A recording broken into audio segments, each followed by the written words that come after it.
नमस्कार जोहार जय माँ बुढ़ी समली जेनटा कि आज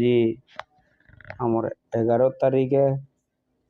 और मांकर आज हल्दी मखा धूमधाम रे हेबा आपण माने जदि आसीचन अवश्य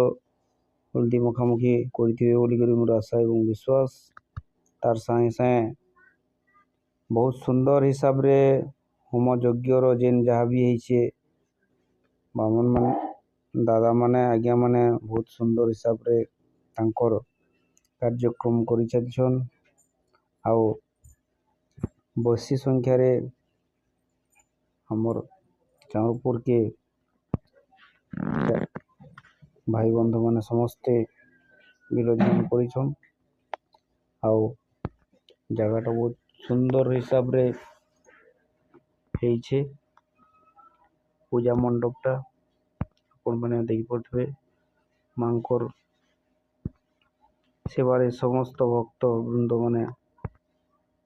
ठोल गुरी मां को गुहारी करुछन। जोहार जय मां समले जय जगन्नाथ चाँदपुर।